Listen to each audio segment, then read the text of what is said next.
Hello everyone, मैं हूं आपका होस्ट क्रिश और आप देख रहे हो टेक विद क्रिश। तो आज हम एक बहुत इंपॉर्टेंट एल्गोरिथम सीखने वाले हैं। उस एल्गोरिथम का नाम है बोयर्स मोरे वोटिंग एल्गोरिथम। बहुत इंपॉर्टेंट है, इंटरव्यूज में बहुत पूछी जाती है। ठीक है, तो आज मैं आपको इसका यहाँ से ए से लेके जेड तक पूरा समझाने वाला हूँ, ध्यान से देखना। सबसे पहले हम देखते हैं मोरे वोटिंग एल्गोरिथम का पर्पज क्या है। तो इसका पर्पज ये है कि जहाँ पे हमें ये बोले हमें फाइंड करना है मेजॉरिटी एलिमेंट्स इन एरे। एक एरे गिवन है और उसमें आपको बोले कि आपको मेजॉरिटी एलिमेंट्स निकालने हैं, तो आपको वहां पे ये एल्गोरिथम लगानी है। और साथ ही साथ में आपको बोले उसकी टाइम कॉम्प्लेक्सिटी हमें चाहिए बिग ऑफ एन और हमें उसकी स्पेस कॉम्प्लेक्सिटी चाहिए क्या, बिग ऑफ वन। अब आपके दिमाग में आ रहा होगा कि मेजॉरिटी एलिमेंट्स क्या होते हैं। तो मेजॉरिटी एलिमेंट्स वो होते हैं जिनकी फ्रीक्वेंसी n/2 से ज़्यादा हो।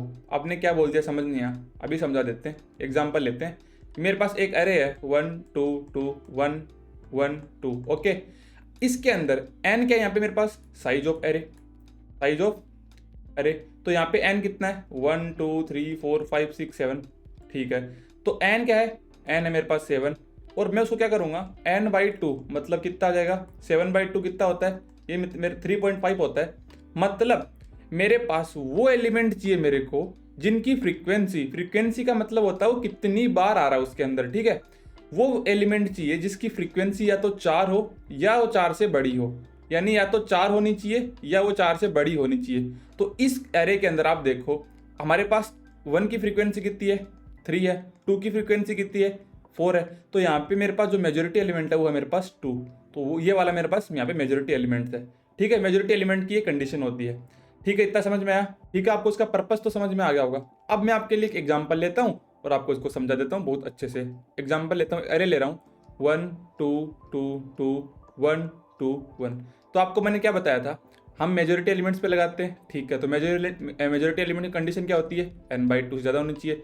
यहाँ पे n क्या है 7 है, 1 2 3 4 5 6 7/2 करेंगे तो कितना आएगा यहाँ पे 3.5। मतलब मेरे पास यहाँ पे जो वो एलिमेंट मेजोरिटी होगा जो 4 या 4 से ज़्यादा हो, वो कौन सा है। आपको यहाँ से दिखने में तो लग रहा है यहाँ पे आंसर तो इसका 2 होगा। अब इसको सोल्व कैसे करते हैं। ठीक है, तो इस एल्गोरिथम में क्या होता है, हमारे पास दो वेरिएबल होते हैं। दो वेरिएबल होते हैं, कौन कौन से, एक वेरिएबल होता है मेरे पास यहाँ पे काउंट और एक होता है मेरे पास यहाँ पे कैंडिडेट। ठीक है, अब हम क्या करेंगे यहाँ पे, हम क्या करेंगे जो मेरे पास कैंडिडेट है यहाँ पे कैंडिडेट। ठीक है, मैं क्या करूंगा जो मेरे पास करंट एलिमेंट है वो उसको मैं किसके बराबर कर दूंगा, उसको मैं कैंडिडेट के बराबर कर दूंगा। और जो मेरे पास दूसरा वेरिएबल आएगा वो आएगा मेरे पास काउंट। काउंट क्या करूंगा, उस करंट जो हमारे पास कैंडिडेट है उसका काउंट कितना है, यहाँ पे आप देख सकते हैं यहाँ पे 1 है तो उसका काउंट 1। आप इस बताता हूँ, कैंडिडेट का मतलब क्या है, मेरे पास करंट एलिमेंट के मैंने बराबर कैंडिडेट को कर दिया।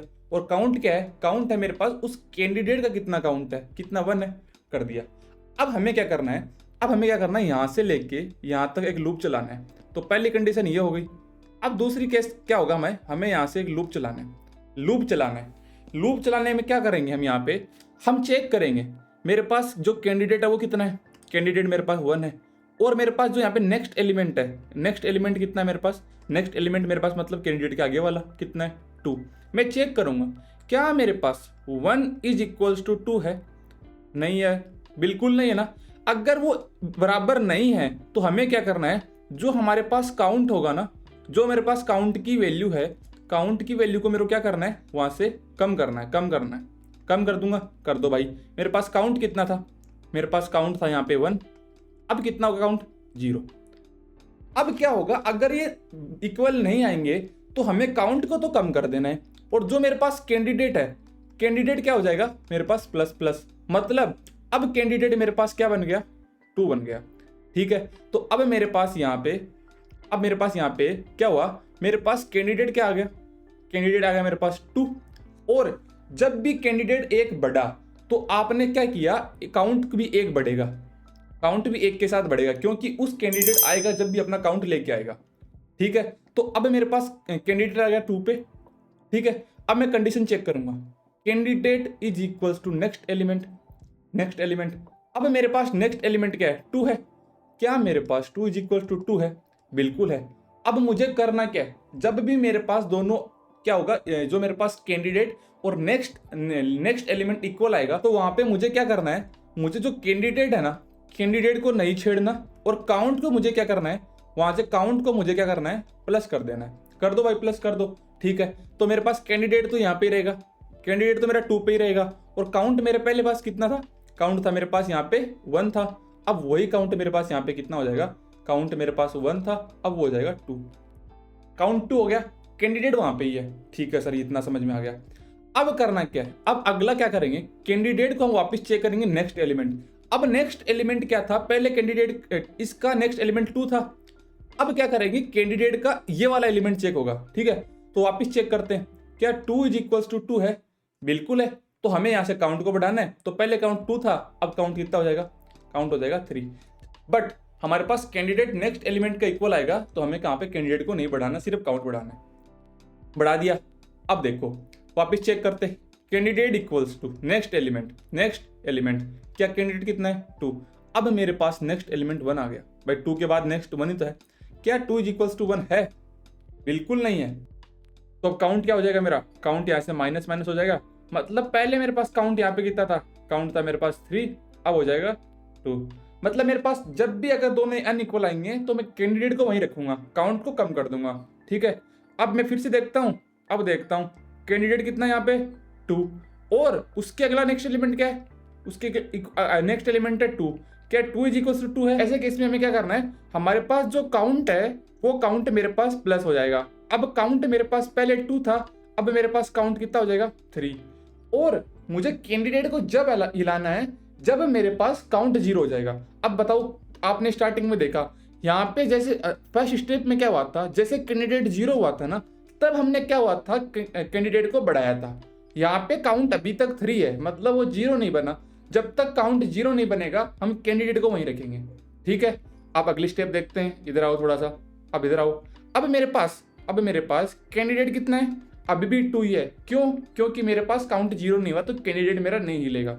ठीक है, अब मेरे पास नेक्स्ट एलिमेंट क्या बन गया, 1 मिल गया। तो क्या 1 इज इक्वल टू 2 है, बिल्कुल नहीं है भाई। अगर नहीं है तो मुझे क्या करना है, मुझे काउंट को क्या करना है, माइनस करना है। तो काउंट मेरा पहले कितना था, देखो यहाँ पे काउंट था मेरा यहाँ पे 3, अब कितना हो जाएगा 2। मतलब अब मेरे पास सारे एलिमेंट एक एक बार ट्रेवर्स हो गए। अब मुझे क्या करना है, मेरे पास यहाँ पे फाइनल क्या मिला, कैंडिडेट इज इक्वल्स टू मेरे पास मिला 2, और मेरे पास काउंट मेरे पास कितना मिला, काउंट मेरे पास मिला 2। ठीक है, तो जो मेरे पास फाइनल जो कैंडिडेट बचता है ना, वही मेरा क्या होता है, मेजोरिटी एलिमेंट होता है। तो हमने यहाँ पे ऊपर देखा था, जो इस क्वेश्चन में हमारे पास मेजोरिटी एलिमेंट था वो हमारे पास यहाँ पे ऑलरेडी 2 था। अब इसी क्वेश्चन को हमने इस वोटिंग एल्गोरिथम लगा के हमने इसका वो निकाल लिया मेजोरिटी एलिमेंट, तो वहां पे क्या आया 2। तो समझ आ गया होगा, जो ये एल्गोरिथम है ना, ये इंटरव्यूज में बहुत पूछी जाती है। और जब आप डीएसए करते हो ना, डीएसए तो लीड कोड पे इसके बहुत सारे क्वेश्चंस है। अगर आप डीएसए भी करना चाहते हो तो मेरे साथ साथ में सीरीज चल रही है, आप देख सकते हो। तो चलो इसका कोड लिख लेते हैं। तो सबसे पहले हम क्या करते हैं, 2 वेरिएबल बनाते हैं, int candidate is equals to 0 का, ठीक है, और इंट काउंट इक्वल्स टू 0। हमने 2 वेरिएबल बना लिए। अब मुझे फॉर लूप लगाना है, कौन सा, फॉर लूप। उसमें मैं क्या बोलूंगा, अगर मेरे पास int i is equals to 0, और मैंने बताया था i कहां तक जाएगा, वो जाएगा less than nums dot length तक, और i क्या होता है वहां से प्लस होता जाएगा।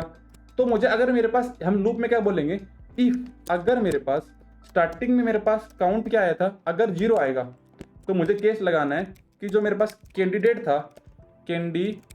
था उसको मैं क्या कर दूंगा, नम्स ऑफ i। इतना समझ में आ गया, ठीक है भाई, ये समझ में आ गया, ये आ गया इफ। और अगर मेरे पास नम्स ऑफ जो मेरे पास i वाली वैल्यू थी, अगर वो मेरे पास किसके बराबर आ जाएगी, वो मेरे पास कैंडिडेट के बराबर आ जाएगी, ठीक। तो मैं क्या करूंगा, काउंट को वहां से बढ़ा दूंगा, बढ़ाया था मैंने। एल्स में क्या बोलूंगा, काउंट को वहां से मैं कम कर दूंगा। इतना समझ में आया। और लास्ट में मुझे क्या करना है, रिटर्न करना है क्या, कैंडिडेट। इतना समझ में आया आपको कोड, ठीक है, इतना समझ में आया। अब हम इसको रन करके देखते हैं क्या हमारा चल रहा है नहीं चल रहा। तो आप देख सकते हो हमारे जितने भी केस थे सारे पास हो गए। अब यहाँ पे सिंपली हम सबमिट पे क्लिक कर देंगे। तो ये हमारा जो लेट वाला क्वेश्चन था 169, ये हमारा सबमिट हो चुका है। तो ये हमने कवर करी हमारी मूरी वोटिंग एल्गोरिथम। अगर आपको वीडियो अच्छी लगी हो तो लाइक कर लो और चैनल को सब्सक्राइब कर लो, जिससे मुझे बहुत मोटिवेशन होता है। कमेंट सेक्शन में जरूर बताना कि आप अगली वीडियो कौन सी एल्गोरिथम या कौन से स्पेसिफिक टॉपिक पे चाहते हो। जब तक के लिए बाय बाय।